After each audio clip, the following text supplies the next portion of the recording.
Cashflow Diary Podcast, episode 368.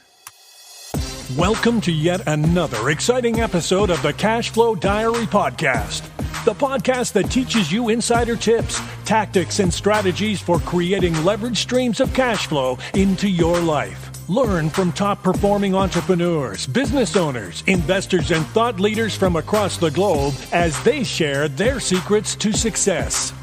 Like what you learn on this and other Cashflow Diary podcast episodes? Go to learninvestingnow.com and sign up to receive powerful tips and information that will help you succeed as an entrepreneur and investor. Now, here's your host, investor, entrepreneur, business owner, educator, speaker, author, and master facilitator of Robert Kiyosaki's cash flow game, Jay Massey. All right, ladies and gentlemen, welcome to another episode of the Cashflow Diary Podcast. I'm your host, Jay Massey, and I'm glad that you're here today because you and I both know something that we don't like to admit. You're like, what's that, Jay? Well, it's simple. It's just that whether you have too little or too much, you still can have a money problem. You're like, oh, got it. Yes, I am very familiar, Jay, with the too little money problem, but what do you mean too much money problem? You think that actually exists? Yes, I actually believe that exists. In fact, I have one specialist with me today who says that money stress can eat you alive, and I tend to agree, and you can be stressed regardless of the amount. What it comes down to is that you need systems, you need structure to help you become enabled to make more powerful choices. Some of you out there, I know right now, You probably feel like your spending is out of control. You feel like you're just not aware of where's the money going. You're like, there's too much month and not enough money. And many of you, this is why you listen to the Cashflow Diary podcast. You feel like you're under earning. Well, I have with me today someone who's going to help you, me, all of us with that very thing so that you no longer have to suffer alone. Here's the point. Take out a notepad. Take out an iPad. Take something out so that you have the ability to take some copious notes, because I think you're going to learn how to have a better relationship, not only with yourself, but also with money, as we talk to Morgan Garon. Morgan, you there? I am, Jay. Yes, I'm here. Thank you so much. Happy to be here. Happy indeed. Now, you're dialing in from someplace cold, aren't you? I am. Yep. I'm in Colorado. It's actually kind of sunny out today, but not quite like a sunny California day that I used to be used to and where I know you are. Yes, that's where I love it. You can definitely keep the cold. Now, this being your first time here, I have to ask you the same question I tend to ask everybody else. Are you ready? Okay, I'm ready. All right. I tend to look at today's entrepreneurs a lot like yesterday's superheroes. So, you've got Black Widow, Wonder Woman, Spider-Man, etc. Superheroes. And I think entrepreneurs and superheroes have a ton of things in common. Chief among them, occasionally, even if only in our own minds, we are flying around and saving our customers one at a time.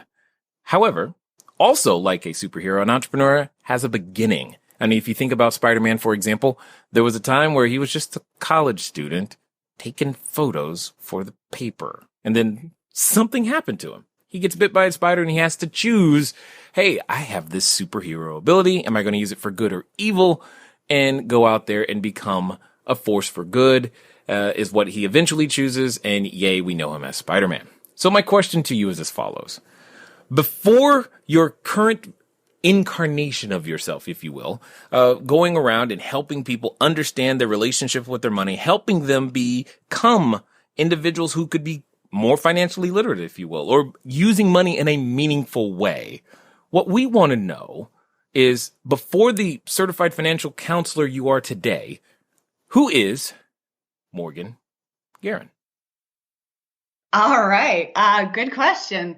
To be honest, it's one that I am constantly asking myself and one that kind of continues to evolve. So let me share with you what I know so far.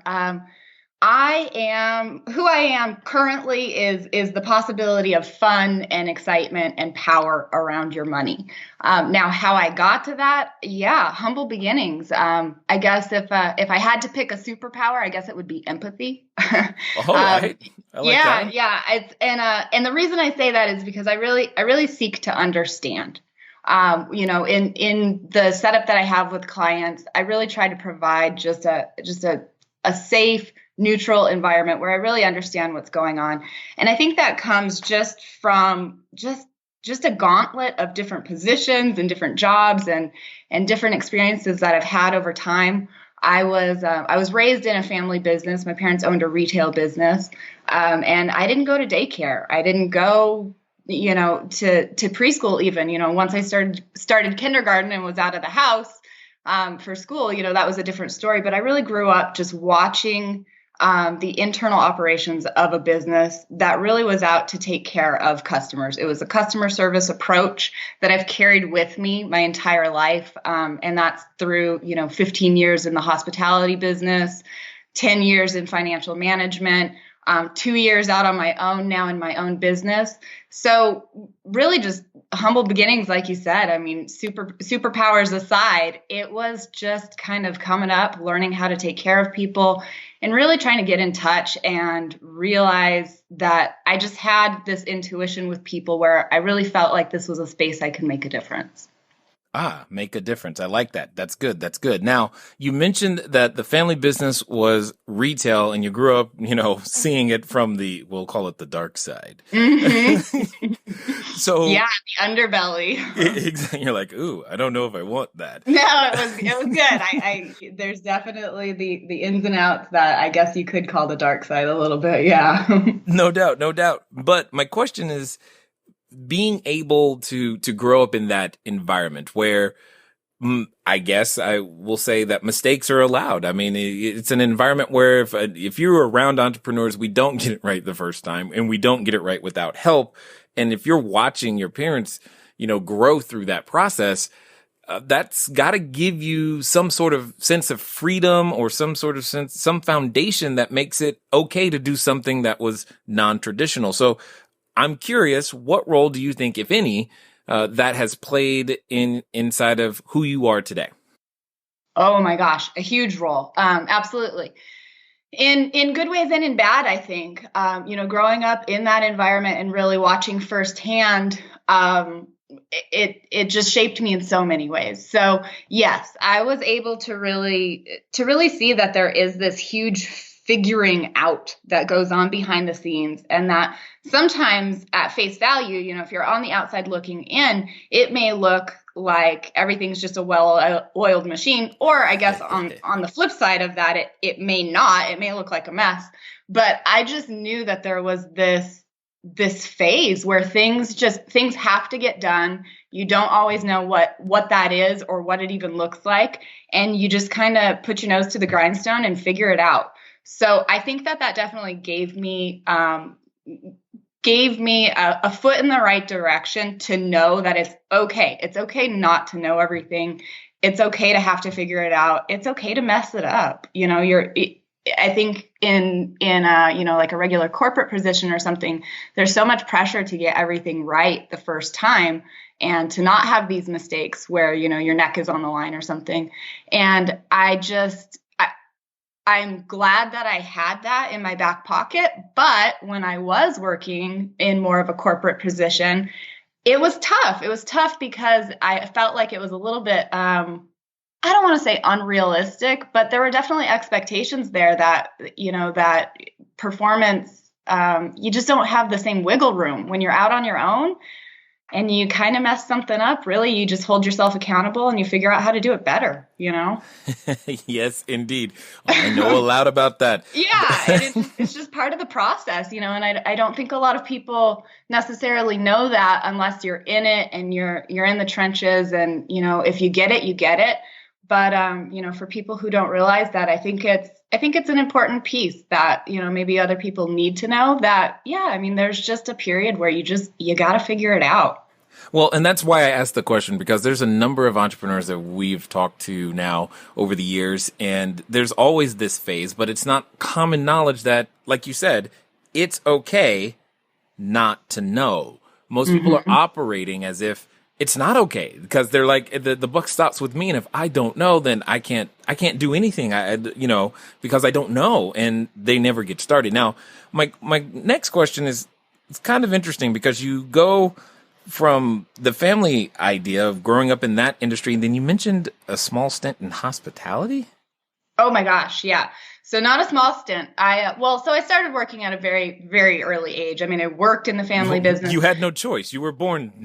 Yeah, like, cool. Look, I was customer service working. agent, right? Yeah, we have like pictures of me standing on a stool trying to work the register because I couldn't see over the counter. And nice. So I mean, it goes all the way back. But even outside of that, once I got a little bit older, I didn't necessarily want to work inside the store in the business with my parents.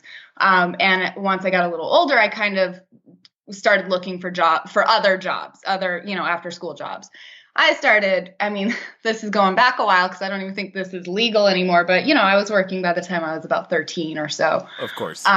Yeah, so it's a little different time, a little different place. But I started working in restaurants, bussing tables, hostessing, washing dishes. I mean, honestly, I've pretty much held every position in a restaurant that there is. I spent 15 years in restaurants. And I really attribute the customer service skills that I developed during that time. That's what kind of, I think, launched me to the next level. And it was just a huge stepping stone. I think there's things that you learn inside of a restaurant, the good, the bad, the ugly. But there's things you learn in there that translate and parlay into so many other opportunities that I just don't know if I would have, I think, catapulted the way that I did without that background. Well, I will say this. You won't like me when I'm hungry. So that's all I'm going to say. And if you stayed there for 15 years, then that says a lot about you for sure. It happens. When people are hungry, talk about the dark side, right? Right. Not pretty. But I understand. Again, empathy. Yeah, I get that. But I don't know. My patience is just too short at that moment. But I get it. So take us through this journey. How do we go from restaurants to financial counselor? And what are those skill sets that you see that have transferred and helped and supported you now doing what it is that you do? Okay, good question. So, directly translated. And when I say that, I was hired pretty much directly out of the restaurant by a financial advisor who was looking for an assistant who could really take care of his clients. So this is, there's just pages and pages to this story, but the gist of it is I had reached out. I was interested in financial in a financial career, and was doing some legwork and kind of trying to make some contacts. And through a person that I spoke to, I was then contacted by a financial advisor. When I sat down with this gentleman, he pretty much said, "Hey, look, I can teach you the business. I can teach you wealth management. I can teach you all of that. What I can't teach you is how to take care of a customer, how to take care of a client. Those are things that are really hard to teach somebody. Not that they can't be learned, but given the fact that I had that background, given the fact that I had put that much time into it, and really just kind of was just it was so ingrained in me that was what he was looking for. So, I got hired into a very, very successful career in financial services from the restaurant based on my customer service background. Well, so that's what I mean. I don't know that I would have ever been able to walk through that door without having those years inside the restaurant. Well, this is good. This is what I like, because there's a number of entrepreneurs listening right now, or would-be entrepreneurs going, I know nothing about, real estate. I know nothing about financial. I know nothing about the business that I actually want to go into, but yet you've tapped into something that I think is paramount for all of us, is your business, regardless of industry, is ultimately about the person on the other end. And if you have the skill set to be able to take care of them, you probably know more than you think. And more importantly, can actually get started because you can learn the technical stuff. Would you agree? Oh, absolutely. Absolutely. I mean, I'm living, breathing proof. I've always had a certain fascination with money. So there was a natural curiosity for me in the industry. And that was something that I was actively trying to get involved in, and I was actively pursuing it. So there was a natural inclination for me in that industry. But yeah, I mean, if I'm just going to be honest and call it how it is, I didn't know anything about the internal workings of a wealth management firm, so it was definitely a matter of, like we were just saying, a matter of jump in and figure it out. And maybe because I had that background at a really early age of watching my parents figure it out and kind of flounder through some stuff, I was okay doing that. I mean, it was scary. It was big. It was a really big step for me. But I was like, well, hey, here we go. What else am I going to do? Work in restaurants forever? I knew I didn't want to do that. So the door opened and I heaved myself through it, and I've never looked back. Yes, I get that 100%. I can only imagine what that's like. In fact, we probably scared a few people. They're like, oh my God, she did what? I could never do that. Right? Well, it is. You got to do what you got to do. Yeah, I get it. Now, you mentioned this fascination with money, and I think there's a number of people who are fascinated by it that are definitely listening, but they don't make it their business. So my question to you is, with every entrepreneur, there's always this moment. There's this, what I call that superhero moment. It's the moment that you realize, ooh, I have something unique here that I can do, and I can help people. And this is my thing. And you did two very important things. One, you recognized that you had something. And then two, you did the other thing that many people struggle with, is you said, not only do I have this special something, but I'm going to leave what is familiar, what is perceived as stable behind, and go in the direction that I feel like I am being called. So one, how did you discover that superhero ability? And two, where did the courage come from to actually go do it on your own? Oh, wow. Okay. Gosh. Yeah. So discovering it, I mean, that just really unfolded over time. I don't know that there was necessarily like this one defining moment. I think it was just a series of events. So, working. So I got hired in, right? I was an assistant for this financial advisor, and spent a good part of a decade in wealth management, working with some very high net worth individuals, and really learning the ropes from the inside out, and just growing in my own position, and was loving it, excelling. I did very, very well. I had a great career. In fact, some people to this day are like, you're crazy. How did you ever walk away from it? But I think over the course of time, it just kind of unfolded for me. I was very satisfied. And then there came a point where I really felt like there was something else. I didn't know what that something else was. I didn't even know really where to begin with it. And so it just kind of started to unfold in little different things that would come up. So I was working with some very high net worth individuals, excellent clients, a lot of business owners, people who worked really, really hard to have what they had. And I had a lot of admiration and respect for that. And I got it, again, because I watched my parents build a business. So I know what those people put into it. It was blood, sweat, and tears. Yep. But not necessarily in that order, but yes. Exactly. Or probably all at once, even sometimes. But there was also this cross section of the population that I was working with who earned a lot of money and still struggled because for various reasons, and sometimes it was their relationship to money, how they thought about money, how they interacted with it, the way they chose to spend it, whatever.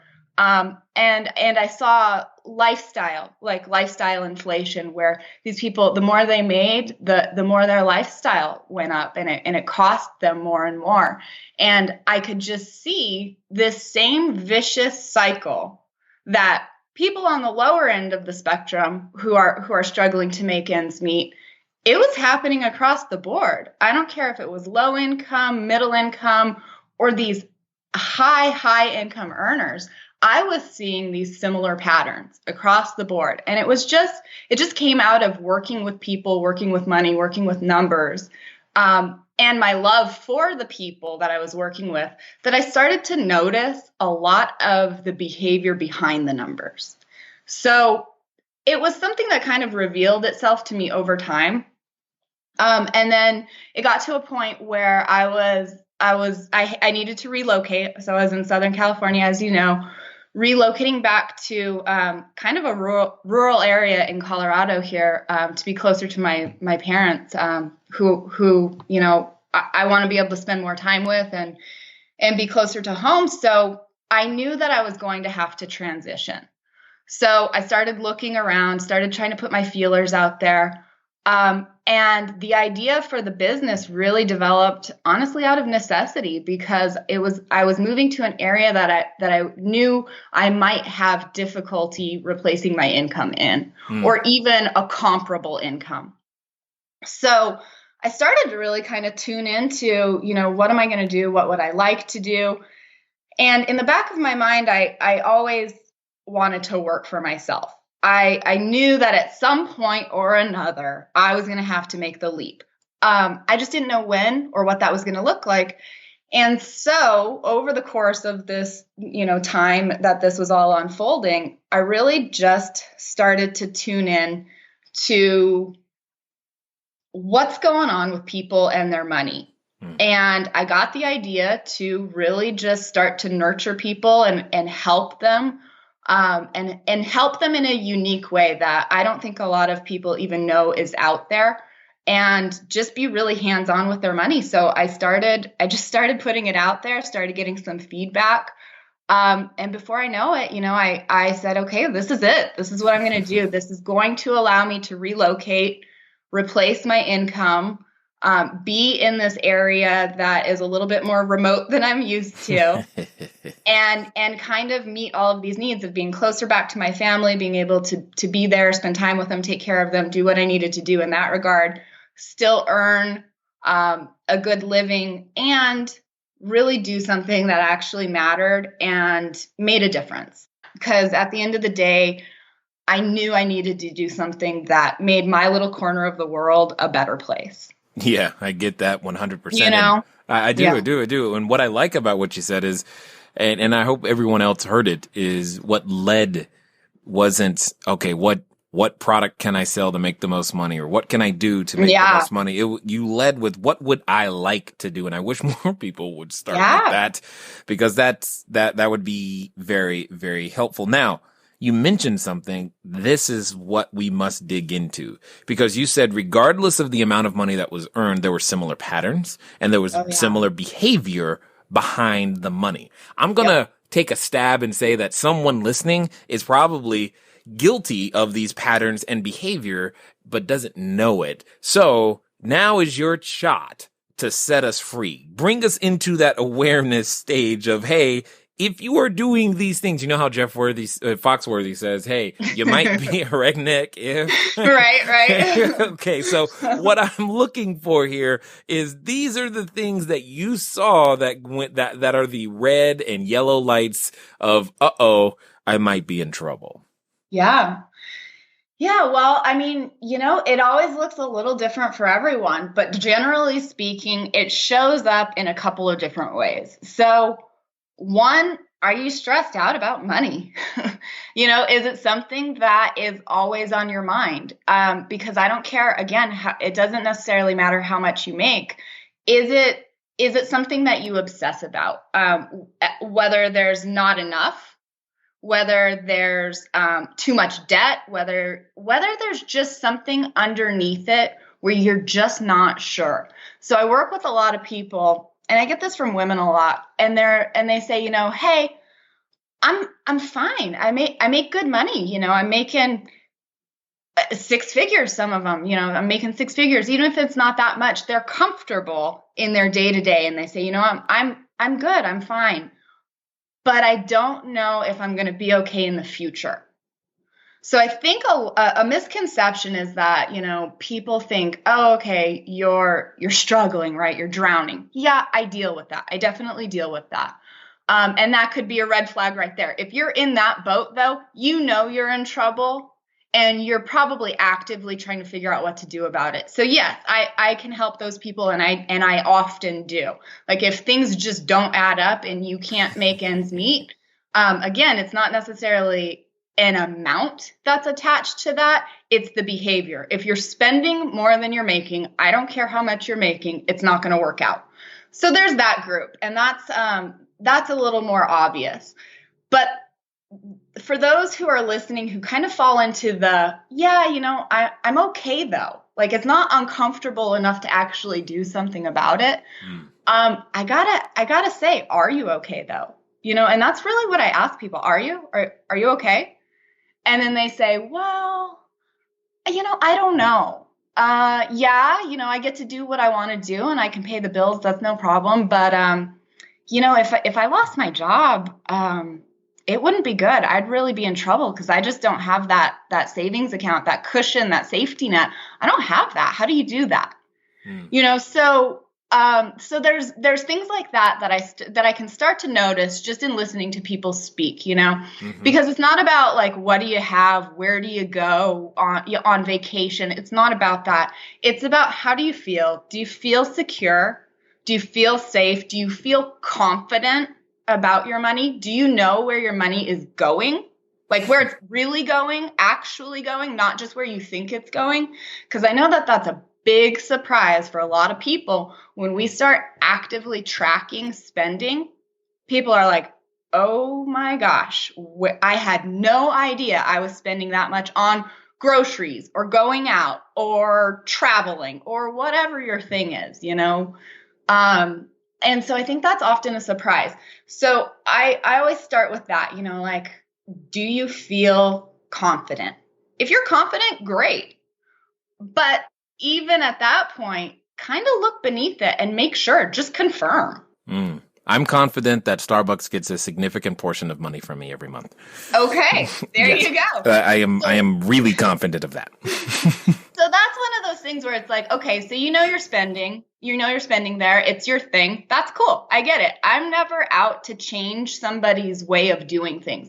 What I do, though, is put a mirror in front of them, reflect back to them what's really going on. And sometimes at the end of the day, when they see that number and they say, oh man, okay, I knew I spent a lot at Starbucks, but I didn't know it was $200 a month. Like, I don't really love it that much, and honestly, I've even seen lots more than that.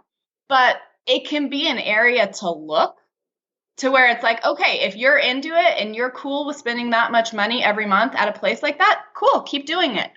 But once people start to see the numbers and see them like in a full capacity on a monthly basis or even an annual basis, sometimes their priorities just shift and their habits just naturally evolve. And it's not even about cutting out, right? We've all heard about the latte factor and quit cutting, quit going to Starbucks, quit throwing away your $5 or whatever.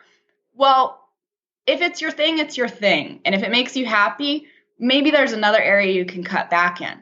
But a lot of times it's not about cutting back. Once you see the numbers, it's just like, poof, okay, you know what? I'm all set. I don't want to spend my money there. I'd rather save it or, pay down my debt or take a really meaningful vacation with my kids that I haven't been able to do in 3 years or whatever, Yeah. I'm getting it. Now, you speak often about those that feel like they might be under earning. Let's pretend that someone is listening and they know where their money's going. They're in control of those things, but there's still this angst or unrest around the amount of money that's actually arriving. I mean, they're making ends meet, but yet it doesn't it feels like either they're capable of more, they should be getting more, maybe they feel like they've contributed more to their education and skills. It's just worth more, but yet it's the same. What say you to that person? Now, the term under-earning, I don't think is new to you, but if it is, let me ask it a different way. Have you ever felt like that you're not receiving in compensation as much as your skills are worth? Sometimes we make that decision intentionally, but hopefully we're being compensated in other ways. So let's also think about those alternative forms of compensation, be that flexible time, be that all kinds of things like those benefit packages, and as well as additional training and education. Speaking of training and education, just understand this. That's really the core basis behind you being able to build more and more cash flow is obtaining more training, more education to expand your skill set to include just learning how to run teams. That could be the very skill set that you are focused on right now. You have a whole lot in front of you to learn, as do we all. So let's get back to it. Yeah. Okay, good. So to that type of an individual, it's the same sort of thing. So it's that same mirror.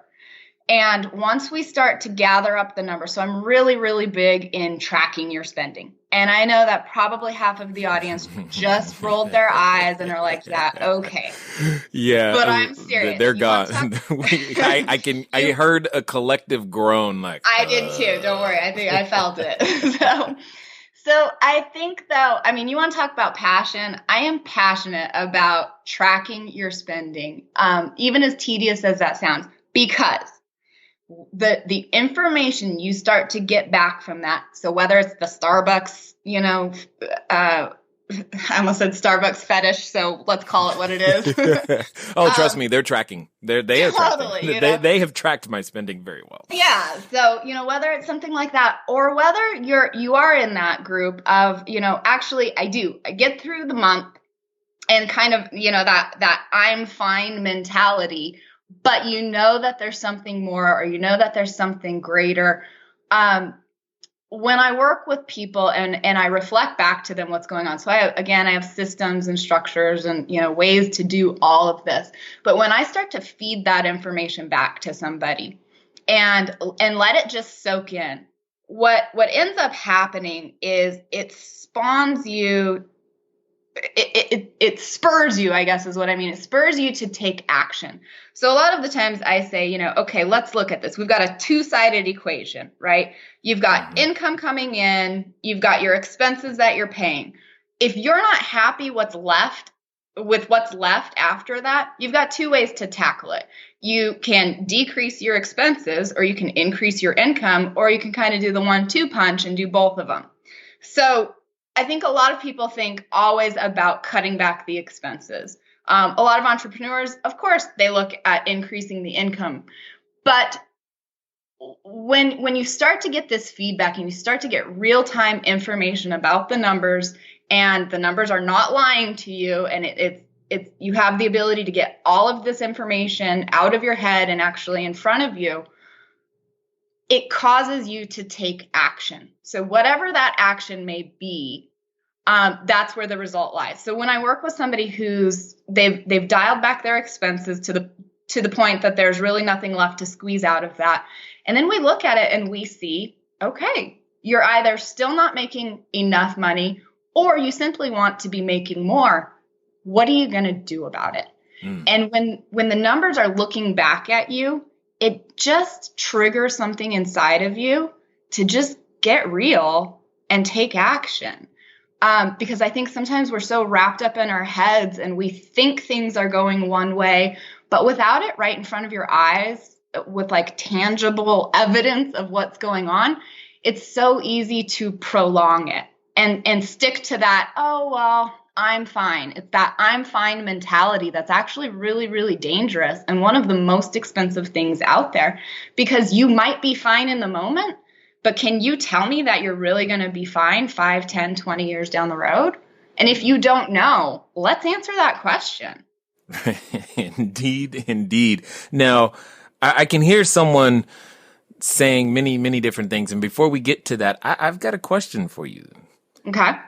None of this really works without some level of accountability. So how does that happen? That's it. That's the nail on the head right there. So that's what I provide. I provide an external accountability for my clients, and a place, like I said, kind of just a safe place for them to sort through the numbers, sort through the thoughts and feelings, sort through what's going on, have a place to really get it all out, dump your brain out, and just pick through all of it. And I'm going to hold you to it. If you tell me you want to make more money, we're going to create an action plan for that. If you tell me that you want to pay down your debt, we're going to create a debt repayment plan for that. You tell me what's meaningful and what's important to you, because I can't do that. It's different for everyone. In my opinion, quite frankly, it doesn't matter. I don't care how people spend their money, as long as they're spending it in a way that is meaningful and empowering to them. So I really seek to create that accountability and to be a partner, to really be a partner, because let's be honest, a lot of these conversations about money aren't happening. They're just not happening. Oh, that's your house too. Okay, got it. It's not, well, not anymore. No, I'm talking about it day and night. But yeah, Well, I meant like when you were growing up, it's like, it's not a conversation that mom or dad ever sat down and said, okay, so here we're going to talk about money tonight. You're it wasn't tasteful. It wasn't done. I didn't know, I was in the business, but I didn't know what my parents made or what the business made. I mean, and that's fine. That's one thing. I was a kid. Maybe it wasn't necessarily something that needed to be fully disclosed in that capacity, Sure. But there's lots of things that could have been discussed. And I think it used to be, like money, religion, and politics. You just kind of didn't get into those. Well, come on, let's be honest. Politics and religion are on the table. So let's pull money out of the closet too at this point. So, no doubt. It doesn't do any good to just skirt around the issue. Money is a day-to-day factor in every single one of our lives. And the more we hide from it, the more we don't discuss it, the uglier and uglier it's allowed to get. So I pull it out. Let's talk about it. What's going on, and there's no judgment. Like I said, empathy is my superpower. I get it. I've been there. I've done it. Everything I teach, I've been through, some of it twice. So I liked it so much. No judgment. Totally understood. Totally understood. Now, I know there's also another person who's listening, and this is what's going through their head. They're still listening and they're hanging on. But honestly, Morgan, they're saying to themselves, but I tried all this before and it didn't work. Mm-hmm. And I want something different, but I tried it all before. So what would you say to that person who's still looking for that solution, knows that they've got an issue, but they've tried it before? Yeah. So I'd say don't give up. You haven't tried everything. Because I know a lot of people say, oh, I'm just not good with money. I'm just not good with money. Well, have you ever seen a 6-month-old who is just good with money? It's something that's learned.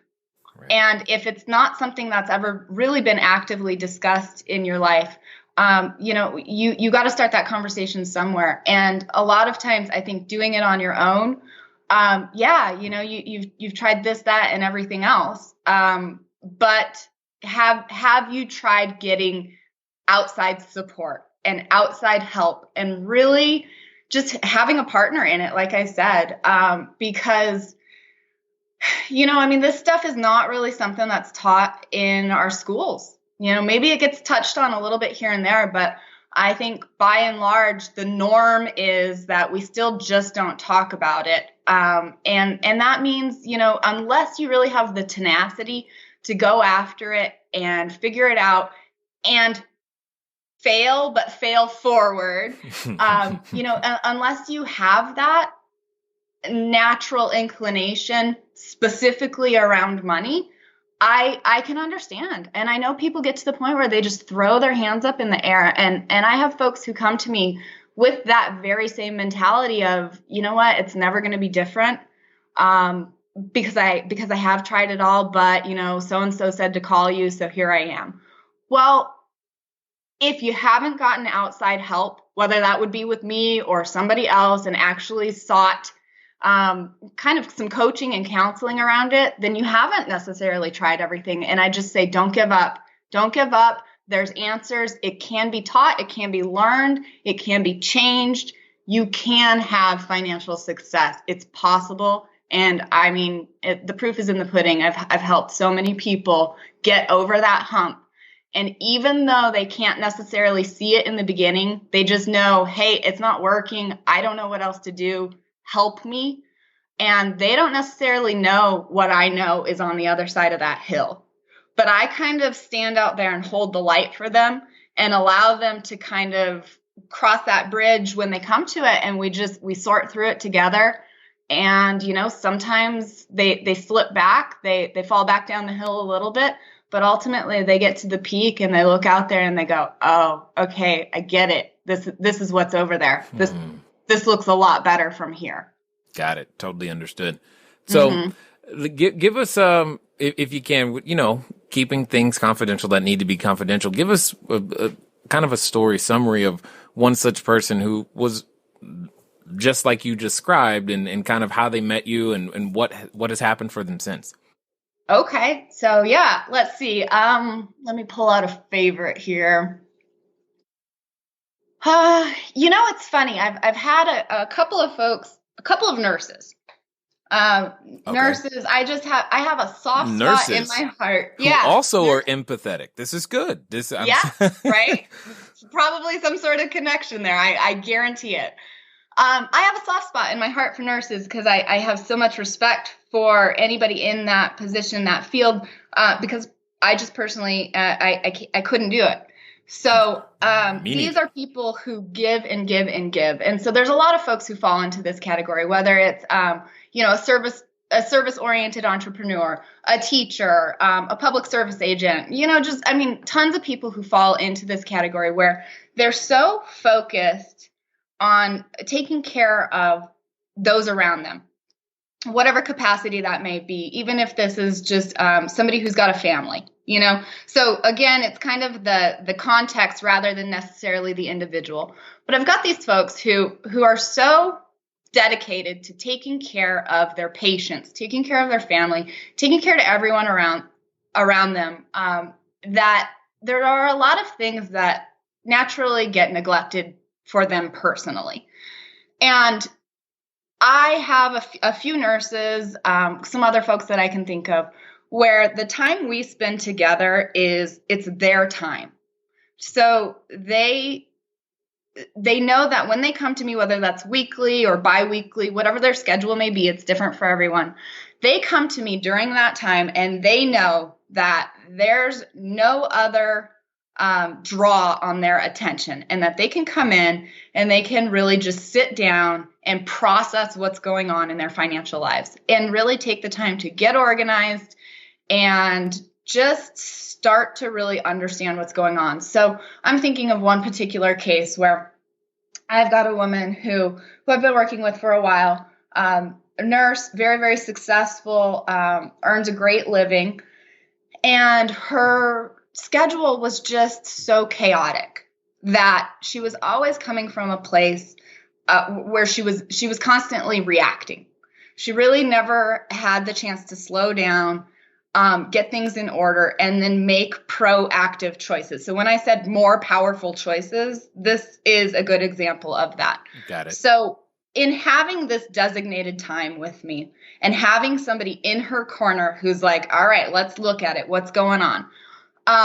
And allowing just a safe, neutral place for her to really just dump it all out and say, I don't know. And I'm embarrassed that I don't know. And my schedule's too chaotic for me to really come up with the brain power to figure it out. Her life is completely different now, simply for having this safe place to really just come in and be herself and learn and organize and start to take different actions and really have a moment to quiet down and reflect, and then take steps and make choices and take action. And we, you know, she's gone through my program. I started at the ground and just worked all the way up on everything with her. We went through, tracking spending and putting together a monthly spending plan and a debt repayment plan and a savings plan. And she is just showing up so powerfully now. She just shows up as a different person. There's a different energy. There's a different confidence. Quite frankly, she's told me that, she's better in her job because of it, because now it's not just working paycheck to paycheck. She actually has something to show for it at the end of all of these crazy hours that she's pulling. Mm-hmm. She's got something to show for, and she doesn't have that same sort of fatigue because she's taking care of herself now. And we built things into her plan because, again, I'm not all about just cutting everything out. I'm about taking care of yourself so that you can propel forward to be the best version of yourself and create a more meaningful life. So in her particular case, she needed to carve out time to really take care of herself and schedule some downtime and get a massage and give herself a chance to regroup so that she could show up better for her patients, for her family, and for herself. Now she's on track. We're talking about significant debt, because again, the schedule was so crazy that everything was like, I'll just deal with whatever's in front of my face. Mm-hmm. And so sometimes there was money in the bank, but she didn't have time to sort out, and think about how things were going to get paid for. So down goes the credit card. Down goes the credit card. And it just got out from under her. She's an extremely intelligent woman, but it just got out from under her because she didn't have the time.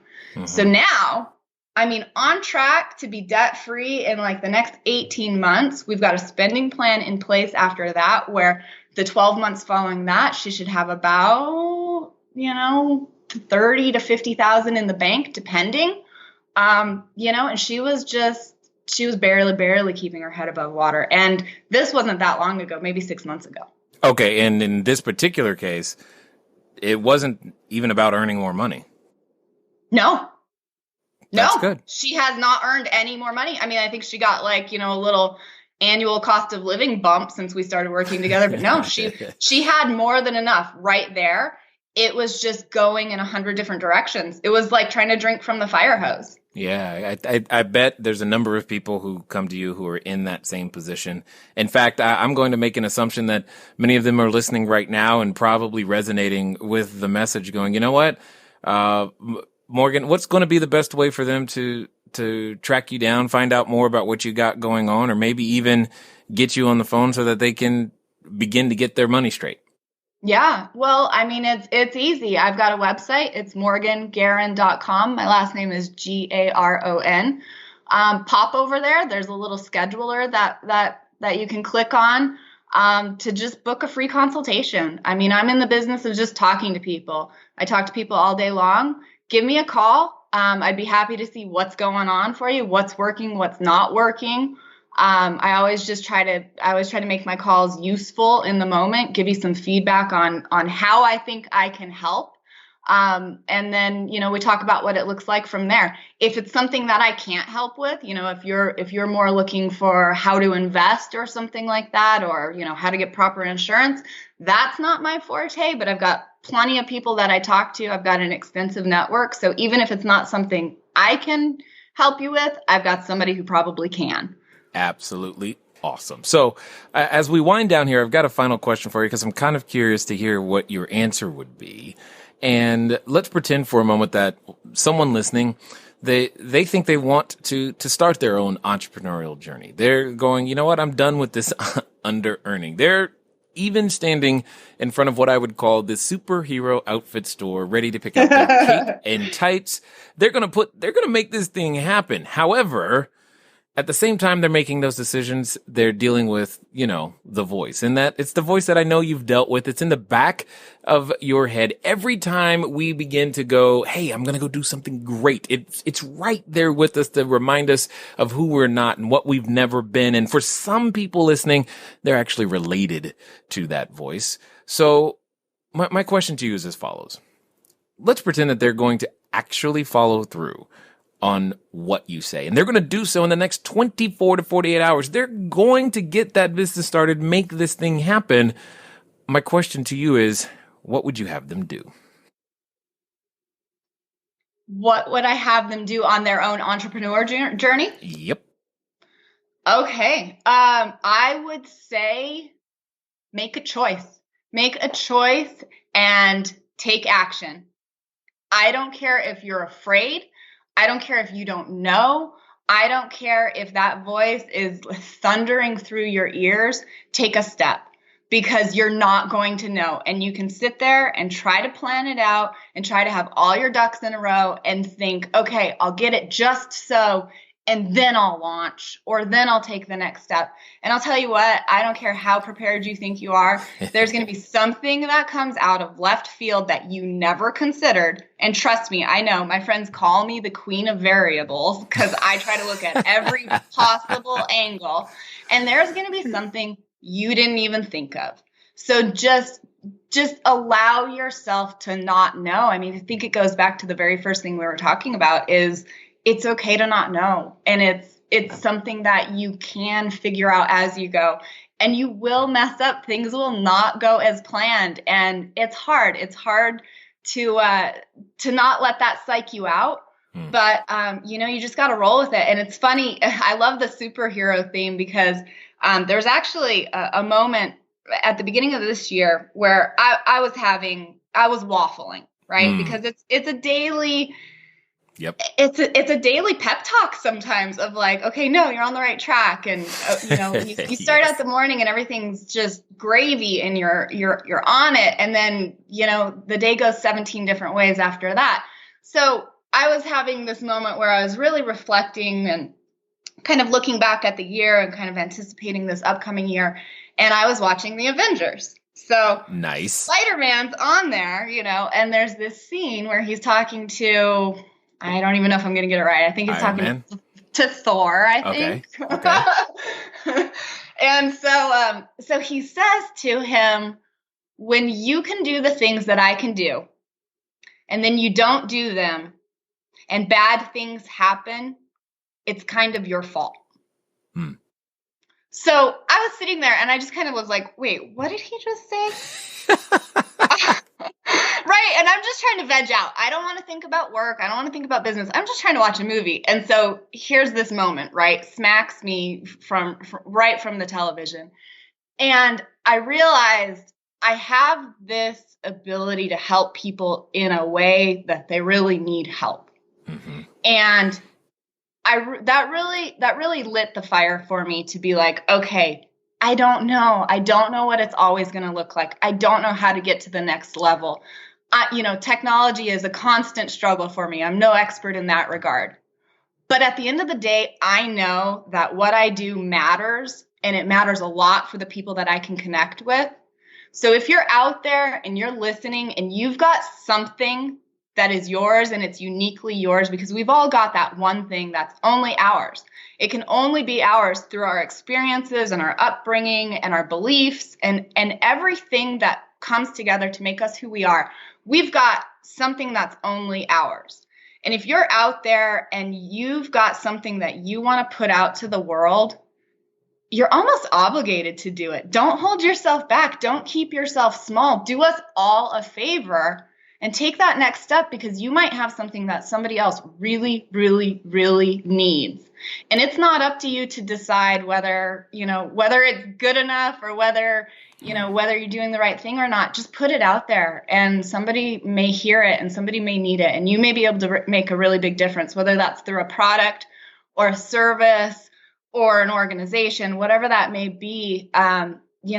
Just take the chance. You never know where it's going to lead. That is what we would call a mic drop moment. Totally love your answer right there. I appreciate all that you're doing, everything and everyone that you are out there helping. Hopefully they can, if they can't hear it in your voice, then they weren't listening. But I definitely appreciate you taking the time to share your knowledge, your insight, as well as your wisdom here with us today at the Cashflow Diary. You are so welcome, Jay. It's absolutely been my pleasure. I wish we could keep talking for another hour, but maybe more to come. So thank you so much for having me. Thank you to everyone who's listening. I'd love to connect in any way that may be useful for anyone out there. So thanks so much. All right, ladies and gentlemen, you know what time it is. It's time for you to move at the speed of instruction. What does that mean? That means MorganGaron.com. That means you now know that you have no excuse. What is that? Ignorance and fear. No excuse. Go out there, make something happen. But most importantly, if you know that, hey, she said something that resonated with me, well, then guess what? Do something about it right now. It's been fun talking to you guys today. I look forward to talking to you soon. Until next time.